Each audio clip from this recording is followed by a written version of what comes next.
അപ്പോൾ ഇന്ന് ക്രിസ്മസ് ആയിട്ട് രാവിലെ തന്നെ എന്ത് ചെയ്യണം, എവിടെ തുടങ്ങണം എന്നറിയാതെ ഇങ്ങനെ വണ്ടടിച്ച് യൂട്യൂബ് നോക്കിയിരിക്കുമ്പോഴാണ് ഒരു ചേട്ടൻ്റെ നല്ല സൂപ്പർ അവതരണമായിട്ട് നല്ല മൊഞ്ചുള്ളൊരു ബിരിയാണി റെസിപ്പി കണ്ടത്.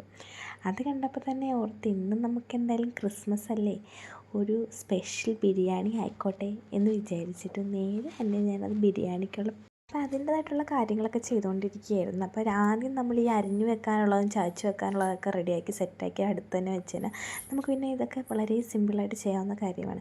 പിന്നെ ഈ ബിരിയാണിൻ്റെ ഡീറ്റെയിൽ ആയിട്ടുള്ള വീഡിയോ ഞാൻ പറയുന്നില്ല ഈ വീഡിയോയിൽ. കാരണം എന്താണെന്ന് വെച്ചാൽ നമ്മളിത് യൂട്യൂബിൽ നിന്ന് എടുത്തിട്ടുള്ളൊരു റെസിപ്പിയാണ്. അപ്പോൾ ആർക്കെങ്കിലും വേണമെന്നുണ്ടെങ്കിൽ ലിങ്ക് ചോദിച്ചാൽ മതി, ഞാൻ ലിങ്ക് ഒന്ന് കമൻറ്റ് ചെയ്താൽ ലിങ്ക് ഇട്ട് തരുന്നതായിരിക്കും.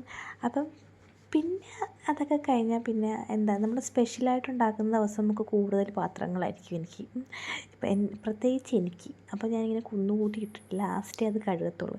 അപ്പോൾ അത് കഴുകുന്നത് ഏറ്റവും വലിയൊരു ടാസ്ക് പിടിച്ച പരിപാടിയാണ്. എനിക്കെന്ത് പാത്രം കഴുകാൻ, തുണി കഴുകാൻ ഇഷ്ടമില്ലാത്ത കാര്യമാണ്.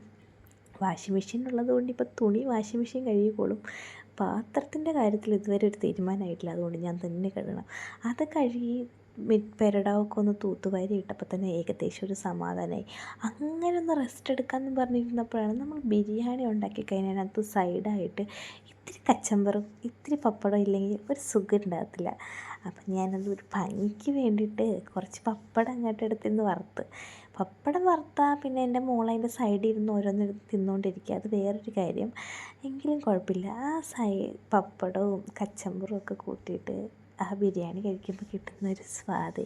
പിന്നെ നമ്മൾ എന്തായാലും ബിരിയാണി ഉണ്ടാക്കി, ഇനി അതായിട്ട് മാറ്റി വെക്കേണ്ടെന്ന് ഞാനും കരുതിയിട്ട് അങ്ങനെ പപ്പടമൊക്കെ വറുത്ത്, പപ്പടമൊക്കെ വറുത്ത് കഴിഞ്ഞപ്പോൾ പിന്നെ കുറച്ച് കച്ചമ്പറ് കൂടി ഉണ്ടാക്കി.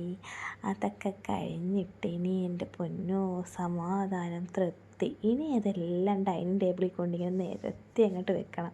അപ്പോൾ കിട്ടുന്നൊരു ആശ്വാസം അതൊരു പറഞ്ഞറിയിക്കാൻ പറ്റാത്തൊരാശ്വാസമാണ്. ബിരിയാണിക്ക് നല്ല മണമൊക്കെ ഉണ്ട് കേട്ടോ, നല്ലതാണ് എൻ്റെ മനസ്സിന് പറഞ്ഞുകൊണ്ടിരിക്കുന്നത്. പിന്നെ ഇനി ഇത് കഴിക്കുക. കണ്ട, ക്രിസ്മസ് ആയിട്ട് എൻ്റെ വീട്ടിൽ ആരുമില്ല, ഞങ്ങൾ മാത്രമേ ഉള്ളൂ, സന്ദീപേട്ടൻ പോലും ഇല്ല. എന്നാലും കുഴപ്പമില്ല, ഞാനും എൻ്റെ കുഞ്ഞിപ്പെണ്ണും കൂടി ഇരുന്ന് ബിരിയാണി കഴിക്കാമെന്ന് വിചാരിച്ചിട്ട് അങ്ങനെ വിളമ്പി, അവൾക്കും വിളമ്പി. ഞാനങ്ങനെ ഒരു പിടി പിടിക്കാമെന്ന് വിചാരിച്ച് അങ്ങനെ ഇരിക്കുകയാണ്. കുറച്ച് കച്ചമ്പറ് സൈഡിൽ വെച്ച്, പിന്നെ ഒരു പപ്പടം എടുത്തിങ്ങനെ സൈഡിൽ വെക്കുക. എന്നിട്ട് ഇതൊക്കെ കൂടി ഒന്ന് ഇത്തിരി വീതം കൂട്ടി ഒരു പിടി പിടിച്ച്, ആഹാ സൂപ്പർ. അല്ലുവിന് ഇഷ്ടപ്പെട്ടു കേട്ടോ, സൂപ്പർ സാധനമായിരുന്നു. എന്തായാലും ട്രൈ ചെയ്ത് നോക്ക്, കമൻറ്റ് ചെയ്താൽ ലിങ്ക് അയച്ചു തരും.